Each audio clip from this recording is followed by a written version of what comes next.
Gimana caranya supaya produk UMKM saya bisa go Power Ranger tuh? Go internasional. Go internasional. Ya go internasional. Gampang banget caranya. Ini misalnya Pak RT, Ya. warganya diwajibkan untuk membeli produk lokal. Sesimpel itu. Jangan beli ke toko lain. Ya, jadinya- jangan beli produk-produk luar negeri.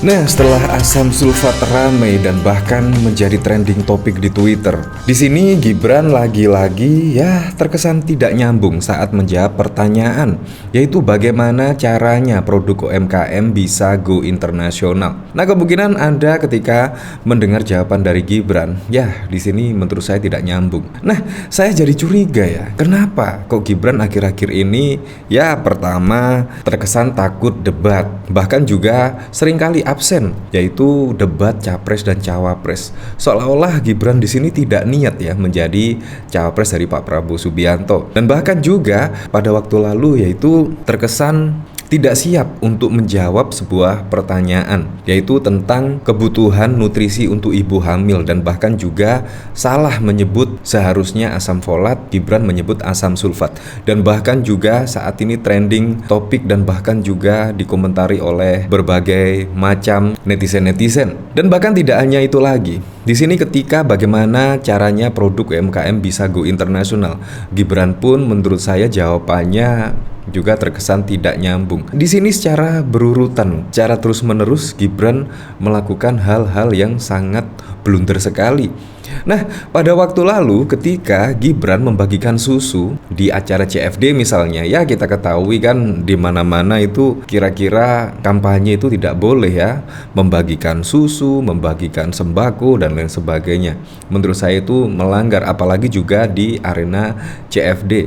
Dan di situ juga ada kebijakan yang tidak boleh menggunakan tempat CFD sebagai ajang kampanye politik. Tetapi di sini Gibran juga tidak mau berpikir panjang dan bahkan juga tetap melakukan hal yang sama dan bahkan juga terlihat cuek. Ya kalau mau laporkan saja ke Bawaslu, terlihat cuek sekali. Menurut saya di situ bisa menggerus elektabilitas dari Pak Prabowo Subianto dan juga Gibran Rakabuming Raka. Nah, di sini dari minggu lalu memang Gibran seringkali ya melakukan hal-hal yang sungguh di luar dugaan. Jadi menurut saya di sini Gibran seolah-olah tidak mau dicalonkan sebagai cawapres. Ya seperti contoh debat saja jarang hadir. Menurut saya itu bisa menggerus elektabilitas dari Pak Prabowo dan juga Gibran. Nah, di sini kadang-kadang saya berpikir ya, taktik dari Presiden Joko Widodo. Saya punya jawaban kayaknya. Di sini yaitu bahkan dikomentari oleh Narkosum. Bagaimana produk UMKM bisa go internasional? Pak RT harus mewajibkan warganya beli produk lokal. Gak nyambung om. Seperti ini video dari Gibran ketika ditanyai oleh Kiki. Gimana caranya supaya produk UMKM saya bisa go Power Ranger tuh? Go internasional. Go internasional. Ya go internasional. Gampang banget caranya. Ini misalnya Pak RT, Ya. warganya diwajibkan untuk membeli produk lokal.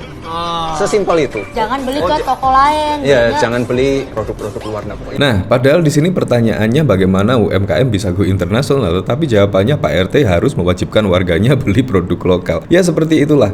Nah, bahkan di sini ya masih terkait dengan UMKM. Di sini bagaimana produk UMKM bisa go internasional, tetapi di sini yaitu Gibran bagi-bagi susu gratis, kenapa bukan produk UMKM? Nah, di sini bahkan produk yang dibagikan yaitu susu di situ, yaitu lebih memilih perusahaan yang besar ketimbang produk UMKM. Entah di sini apa. Yang saya lihat pada waktu lalu itu Gibran sangat support sekali ya, yaitu tentang UMKM khususnya di Solo, sangat support sekali. Tetapi di sini malah membagikan susu yang dibagi-bagikan pada waktu lalu malah memilih yang perusahaan besar dan bukan produk UMKM. Nah, di sini juga menurut saya sangat lucu sekali ya. Di sini bahkan juga dikomentari oleh Rismaya. Seandainya libatkan UMKM, maka pelaku UMKM juga bisa terbantu.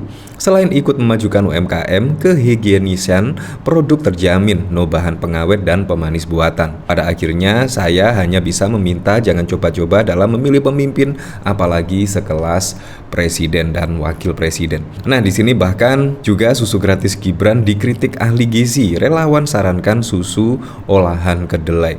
Nah, bahkan di sini juga banjir kritikan pada waktu lalu ketika Gibran membagikan susu gratis. Bayangkan, oleh Bawaslu bahkan juga dikritik, dan di sini juga oleh ahli gizi juga bahkan dikritik, yaitu ketika Gibran memberikan susu, membagi-bagikan susu. Nah, dari sini bahkan juga dikomentari oleh Ganjar Yes Wowono. Kalau mau bagi susu kepada rakyat mbok setiap hari, bukan seminggu sekali agar anak-anak benar-benar sehat.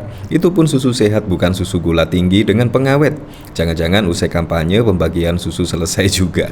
Ya, di sini saya juga penasaran, yaitu beritanya seperti apa sih di sini? Bagikan susu UHT perusahaan besar ketimbang UMKM, TKN Prabowo Gibran nanti kalau pada sakit gimana? Di sini wakil ketua tim kampanye TKN yaitu Erwin Aksa mengakui pihaknya masih memakai susu ultra high temperatur UHT produksi perusahaan besar untuk dibagikan kepada warga selama masa kampanye ini. Sejauh ini timnya belum menggunakan susu produksi usaha mikro, kecil dan menengah UMKM. Erwin menuturkan pihaknya lebih memilih UHT produksi perusahaan besar karena lebih terjamin produknya. Apalagi susu merupakan pangan sehat yang rentan basi jika tak diproduksi dan dikemas dengan baik.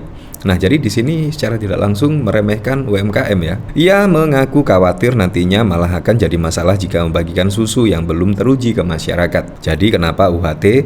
Nanti kalau basi gimana? Kalau tiba-tiba kadaluarsa gimana? Nanti ada yang kena penyakit yang disalahkan kita lagi, ujar Erwin di kawasan Menteng, Jakarta Pusat pada 5 Desember. Selain itu, politisi Golkar ini menilai pembagian susu gratis ini esensinya adalah menyediakan konsumsi sehat untuk masyarakat, khususnya anak-anak. Esensi dari ini semua yang tadi saya bilang, keadilan pemerataan, ya karena kita ingin membagikan ekonomi yang adil, merata dan berpijak, tuturnya. Nah, dari sini saya penasaran kira-kira komentarnya seperti apa ya ketika Gibran lagi-lagi tidak nyambung menjawab pertanyaan, yaitu ketika bagaimana produk UMKM bisa go internasional. Nah, di sini dari YH, solusi yang tidak terpikirkan bahkan oleh profesor ilmu marketing sekalipun. Samsul, kan sudah gua bilang otaknya cekak. Jadi ditanya ya nggak mampu dia jawab, tanya yang ringan-ringan aja. Misalnya blimbing sayur sedap. Ya seperti aduh, emang boleh gak nyambung ini. Viral Ganjar disebut gak nyambung jawab pertanyaan dubes Jepang daripada jawabnya Bapak Kaisar, ramah sekali. Wow, solutif sekali. Ini ide dari AHM Asam Sulfat. Lah, dia bisa bawa produk UMKM ke Paris itu ya kerja siapa? Pak RT-nya mungkin orang luar negeri. Jadi otomatis selain memajukan UMKM juga bisa go Power Rangers. Nah, di sini bahkan pada waktu lalu juga rame ya ketika Gibran membawa produk UMKM ke Paris. Kalau saya ketahui, Gibran menurut saya sangat cerdas dan brilian ya. Tetapi akhir-akhir ini ketika dipilih sebagai cawapres, tiba-tiba Gibran kok seperti ini, tidak secerdas pada waktu lalu menjadi wali kota Solo. Ada apakah ini ya? Apakah di sini untuk menggerus elektabilitas dari Pak Prabowo Subianto dan juga Gibran pada Pilpres 2024? Ya, walaupun saat ini kita disuguhi dengan hasil survei yang cenderung memenangkan Prabowo Gibran, menurut saya juga sangat tidak masuk akal menurut saya. Ya, tetapi apapun itulah, untuk Pilpres 2024 mendatang semua saja berjalan dengan aman, berjalan dengan lancar, dan yang paling penting berjalan dengan jujur dan juga adil.